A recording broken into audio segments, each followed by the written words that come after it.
Bonjour et bienvenue sur la chaîne de Nanto le Gobelin Noob. Aujourd'hui, fascicule numéro 27, c'est le moment des règles et batailles.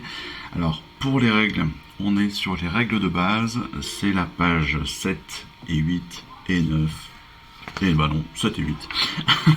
Ouais, je me suis trompé.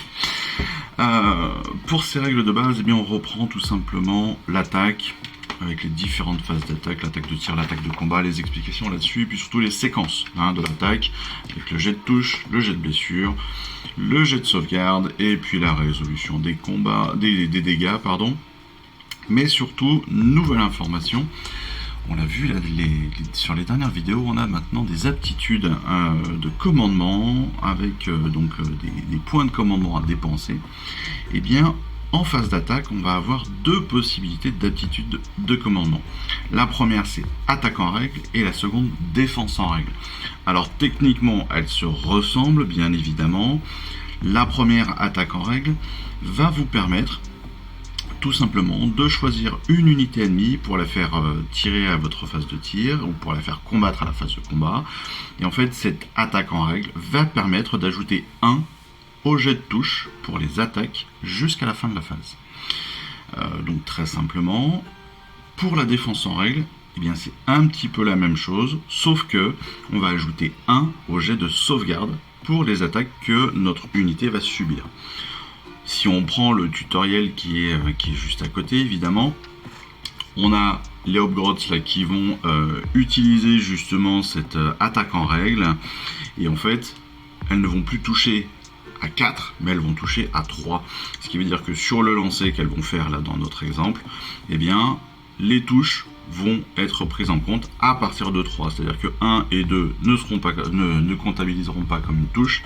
Par contre, 3, 4, 5, 6, oui.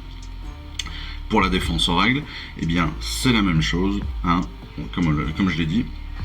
Sauf que là, c'est le jet de sauvegarde qui est pris en compte. C'est-à-dire qu'on va rajouter 1 au jet de sauvegarde pour se protéger. Tout simplement. On ne parle pas des différentes illustrations qui sont magnifiques au demeurant, comme d'habitude. Par contre, on va passer tout de suite à la charte d'unité de la semaine. C'est la charte d'unité évidemment des Griffdog. Alors, on a nos figurines de Griffdog, bien sûr. Elles ont quand même quelques particularités. La première particularité, c'est qu'elles ont deux aptitudes et une spécificité de champion, qu'on va voir tout de suite. Mais surtout, dans la caractéristique très importante de nos Griffdog, c'est, vous le voyez ici, elles n'ont pas de sauvegarde. Elles ont 9 de mouvement, 2 de blessure, 6 de bravoure, mais surtout pas de sauvegarde. Et ça, c'est très très important. Parce que mine de rien, il va falloir quand même les protéger, il va surtout falloir y faire très attention, parce que dès qu'elles vont être touchées, elles vont mourir. Donc, nos aptitudes, notre caractéristique. En fait, elles ont possibilité de déterminer un Griffdog alpha. Autrement dit, elles ont la possibilité d'avoir un champion si l'unité comporte 3 figurines ou plus. Donc, 3 figurines ou plus, on désigne alors un Griffdog alpha, et ce Griffdog va avoir donc une attaque supplémentaire, un petit peu comme d'habitude avec les champions, avec les boss, une attaque supplémentaire donc pendant les phases de combat, étant donné qu'elles ne sont qu'avec des armes de mêlée, bien évidemment. Les deux aptitudes que ces Griffdog possèdent, c'est 1. Attaque au passage, donc ça c'est très important justement du fait de la sauvegarde nulle. L'attaque au passage dit en fait qu'après une attaque, après que vous ayez combattu, en fait après que vous ayez fait toutes vos attaques et que vous ayez résolu les dégâts, eh bien vous allez pouvoir vous replier de 6 pouces. Donc ça c'est hyper intéressant, ça veut dire quoi? Ça veut dire que je vais pouvoir m'approcher d'une unité adverse, la combattre en combat rapproché, et une fois que j'ai tapé, une fois que j'ai eu l'initiative de frappe, je recule de 6 pouces. Ça peut être hyper intéressant parce qu'encore une fois, sans sauvegarde, dès que je me fais toucher, je meurs. Donc là, avec cette possibilité-là, on va pouvoir se mettre, entre guillemets, à minima en sécurité dès que j'ai tapé. Ensuite, la seconde aptitude, c'est cri d'alarme. Alors le texte est un petit peu bizarre, mais en fait, on va le voir derrière dans le tutoriel, c'est très facile à comprendre. Si une unité de réserve ennemie ou une unité invoquée ennemie, donc ça fait partie des règles de base 3.1, qui est placée sur le champ de bataille pour la première fois à 12 pouces, donc des Griff Dog, eh bien vous pouvez choisir jusqu'à 3 unités qui elles aussi sont à 12 pouces de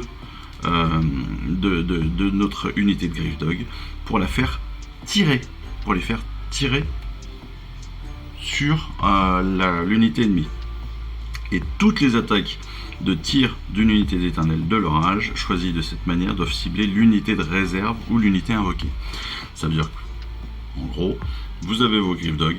Si une unité arrive de la réserve, ou sont invoqués comme ça, directement sur le champ de bataille à 12 pouces de nos Griff Dog, on va pouvoir choisir jusqu'à 3 unités amies qui vont pouvoir tirer directement sur cette unité qui vient d'être invoquée ou qui vient d'arriver de la réserve. Si on prend le tutoriel, si on prend les tutoriels, on va revoir un petit peu notre attaque au passage et notre cri d'alarme. L'attaque au passage, je l'ai dit, les Griff Dog donc peuvent être hyper intéressants au corps à corps. C'est évident, ils ont beaucoup d'attaques, ils sont quand même assez puissants, hein. On reprend, ils ont 4 attaques chacun, plus une pour le champion. Ils touchent à 3, ils blessent à 4. Donc c'est quand même pas anodin, même si bon, ça pourra toujours être meilleur bien évidemment, mais c'est pas mal. Donc l'idée c'est qu'ils vont venir toucher, attaquer, toucher, blesser, et une fois qu'on a résolu ces premiers dégâts, hop, ils vont pouvoir reculer de 6 pouces avant que l'ennemi puisse riposter. Ça c'est hyper intéressant. C'est-à-dire qu'ils vont taper, ils repartent. Et l'ennemi ne peut pas répondre. Le cri d'alarme, donc c'est ce que je disais, on a nos Griff Dog, on a une unité, là en l'occurrence de fanatiques, qui arrive de la réserve, qui arrive à moins de 12 pouces de nos Griff Dog. Les Griff Dog poussent leur cri d'alarme, et au résultat, on a la possibilité donc de faire tirer 3 unités qui elles aussi sont dans un rayon de 12 pouces de nos Griff Dog sur l'unité qui a été invoquée ou qui arrive de la réserve. Voilà, ça aussi c'est hyper intéressant parce que on peut tout de suite enrayer une problématique d'unité arrivant de réserve et donc qui viendrait se mettre en supplément des autres que l'on est déjà en train de combattre. Cette semaine, c'est la bataille rangée numéro 7. Donc comme vous le savez, pour l'instant, je ne tourne pas les vidéos de bataille, je ne fais que les introductions. Peut-être que dans le futur, j'arriverai à reprendre le temps pour tourner toutes ces batailles, même si j'en ai quand même pas mal de retard. L'idée, c'est quand même de reprendre le rythme avec le prochain colis qui va arriver, c'est le colis numéro 9. Qui sera accompagné en plus du numéro premium numéro 2, donc ça c'est plutôt très très cool. Mais aujourd'hui, c'est la bataille rangée, donc 7, qui s'appelle à toute vitesse. L'assaut des éternels a percé la ligne Oruk. Hélas, après avoir gagné la bataille, ils risquent maintenant de perdre la guerre, car les Cruel Boys se jettent sur leurs forces éparpillées. Les Oruk se sont repliés, attirant les élus de Sigmar dans une guérilla imprévisible. Alors que les renforts affluent, il revient à la avant-garde de sécuriser le territoire et de forger un nouveau front. Dans cette bataille, on va être apparemment sur l'idée d'une bataille rapide, n'est-ce pas? Donc on va opposer le Seigneur Aquilor, le Char Foudroyeur et les 6 Griff Dog face au Louvre Boss, à la bande rusée, donc à Manok, et au Slogot des Marais. Donc on a surtout une bande, des unités, donc Stormcast très rapide, ou en tout cas qui peut se déplacer pas mal.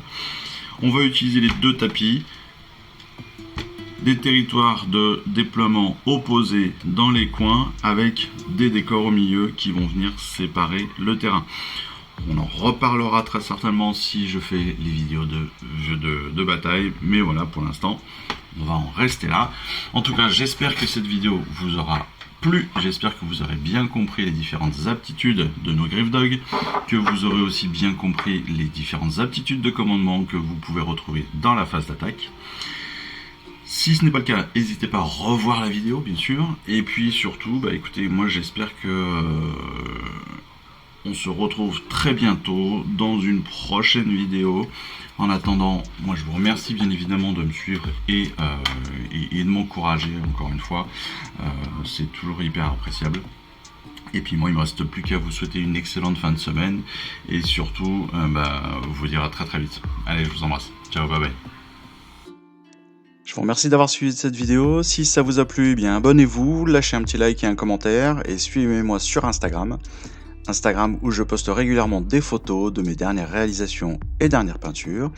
Et puis comme il est maintenant de tradition sur la chaîne, je vous souhaite une excellente fin de journée et surtout, lisez bien, collectionnez bien, assemblez bien, peignez bien et jouez bien. Allez, je vous embrasse et puis je vous dis à très vite. Allez, ciao, bye bye.